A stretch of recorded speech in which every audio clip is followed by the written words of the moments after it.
Hey everyone, welcome back to the British Accent Podcast. I'm Nick. And I'm Emily.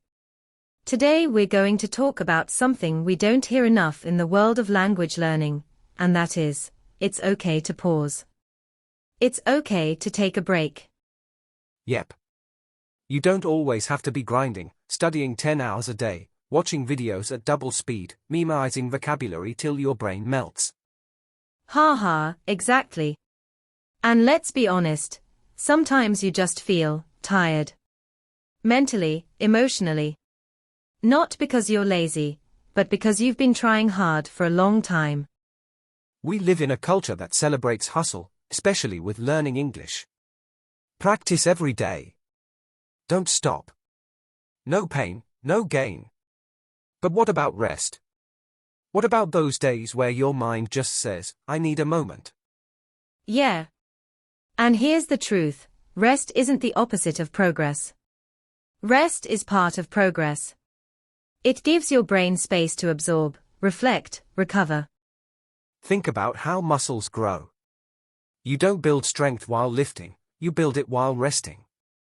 The same applies to your mind. Breaks give your brain time to connect the dots, to file things away, to breathe. And yet, when people take a break from English, even for a few days, they often feel guilty. They say, I'm falling behind. Or I'm losing everything I learned. But that's not true. Not at all. A short pause won't undo all your progress. In fact, when you return, you might be surprised how much more clearly you understand things, because you gave your mind room to settle. And rest doesn't always mean doing nothing. It can mean switching things up. Instead of drilling grammar, maybe you watch a movie with no subtitles. Or listen to an English song just for fun. Or take a walk while listening to a podcast. Or read something super light, like social media posts or memes. Anything that makes English feel like life, not like homework. I love that. English is part of your life, not a punishment. And life includes rest, laughter, slow days, even boredom sometimes. That's not failure. That's being human. You know, I remember this one learner I worked with. She was so consistent, like, every single day she studied English after work, even when she was exhausted. But one week, she just hit a wall.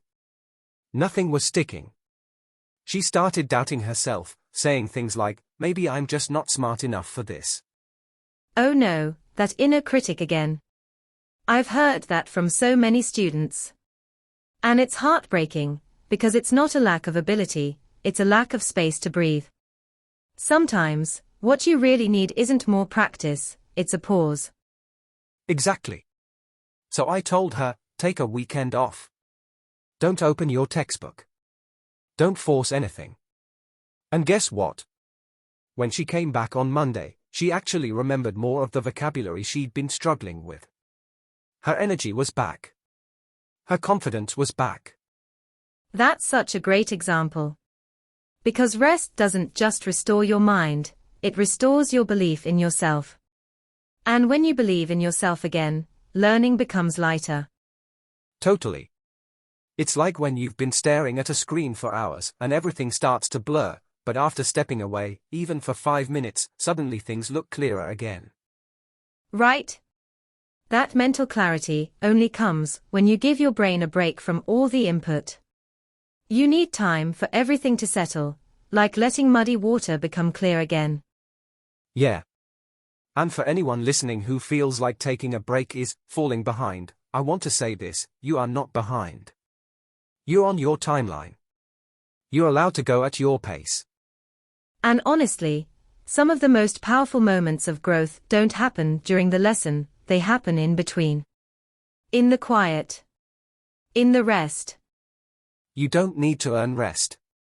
You already deserve it. Just like you don't need to be fluent to be proud, you can be proud right now for how far you've come. You know what I've noticed, Nick? After people take a break, even just a few days, they often come back with more joy. Like, they actually want to learn again. There's that little spark again. Yes. It's like they remember why they started in the first place. Not because someone told them to. Not because of pressure. But because they were curious, excited, hopeful. And let's be real, forcing yourself to push through when you're mentally drained often backfires. You might sit with your notebook open for an hour, but your brain's just gone.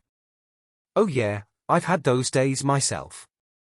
Reading the same sentence 10 times and not taking in a single word. And in those moments, rest is actually the smarter choice. You get more done by doing less. Exactly. But you have to give yourself permission.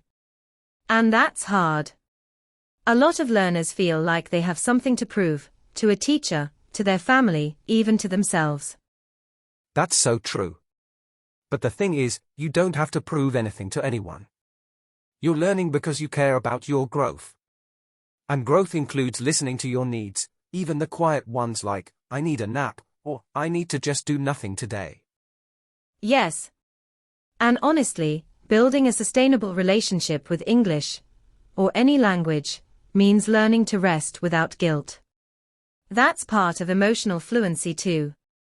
Ooh, I love that, emotional fluency. Being able to say, I'm overwhelmed. Or, I need to pause. That's powerful. And the cool thing is, when you treat yourself with that kind of compassion, you actually become a better learner.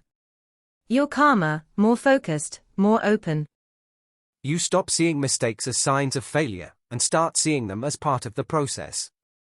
Because you're not running on fumes anymore. Right? You're grounded. You can laugh again. You can enjoy the little things again, like finally understanding a line in a movie, or using a new word in conversation and thinking, wow, I did that. That's what we want for you. Not perfection. Not pressure. But a learning journey that feels real, kind, and human. And honestly, sometimes the most productive thing you can do is something completely unrelated to English. Like baking a cake, calling a friend, sitting in the sun with your phone off. Haha, yes. Or just lying on the couch doing absolutely nothing and not feeling guilty about it. That's a skill too, by the way, learning to rest without apologizing for it. Totally. And the thing is, when you only connect English with pressure, tests, and tiredness, your brain starts to reject it. But when English is linked to curiosity, creativity, and peace, it becomes something you want to return to. And you will return. That's something I always remind people, if your heart is in it, if you really care, you'll come back. Taking a step back doesn't mean giving up. It just means adjusting your pace. Exactly. And that return moment, after a break, is often full of clarity. It's like looking at the same thing with fresh eyes.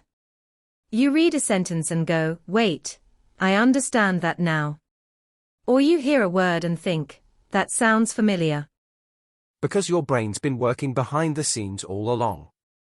Even during rest, it's connecting patterns, reviewing memories, making sense of what you learned. Yep. We often think learning only happens when we're actively studying, but actually, your mind continues processing quietly when you rest, when you sleep, even when you're just daydreaming. It's like planting a seed. You don't dig it up every hour to check if it's growing. You water it, give it light, and trust the process. Oh, I love that metaphor. Because growth isn't always visible right away, but it's there. Especially if you're kind to yourself along the way. So true.